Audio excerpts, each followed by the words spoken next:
A diver who surfaces too quickly from deep water can develop bubbles of nitrogen gas forming directly inside their bloodstream and body tissue, the same physical process that causes a shaken bottle of soda to fizz violently when opened. These bubbles can lodge in joints, causing the severe pain that gives the condition its common name, the bends. They can travel to the brain or spinal cord, causing paralysis or death.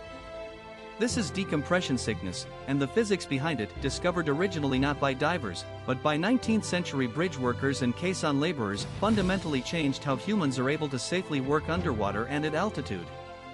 The underlying physical principle governing decompression sickness is a well-established law of chemistry called Henry's law, which describes the relationship between the pressure of a gas and the amount of that gas that will dissolve into a liquid in contact with it. At higher pressure, more gas dissolves into the liquid; at lower pressure, less gas remains soluble, and any excess gas comes out of solution, forming bubbles.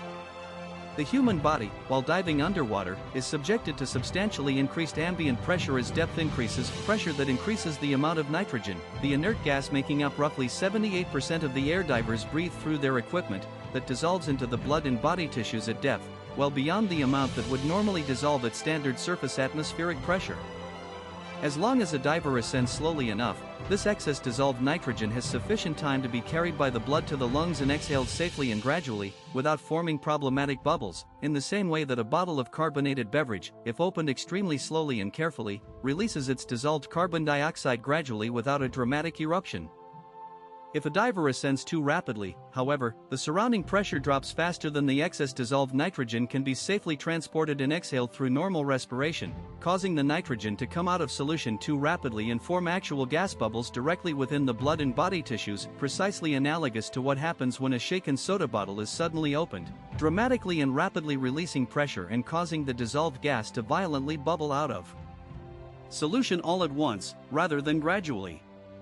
These bubbles, once formed within the body, can cause damage through several distinct mechanisms depending on their location and size. Bubbles forming within or near joints are believed to be the primary cause of the severe joint and limb pain that gives the condition its common nickname, the bends, named for the contorted posture sufferers often adopt in an attempt to relieve the pain.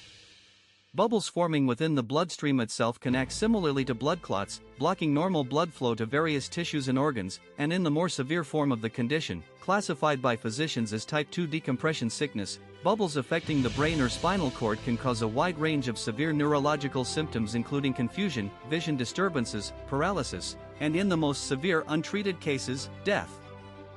The historical discovery and understanding of decompression sickness has a notable and somewhat unexpected origin entirely separate from recreational or military diving. The condition was first systematically observed and documented among industrial workers in the mid to late 19th century who worked inside large pressurized underwater chambers called caissons, used during the construction of bridge foundations and tunnels, including most famously during the construction of the Brooklyn Bridge in the 1870s, during which numerous caisson workers, including, notably, the bridge's chief engineer Washington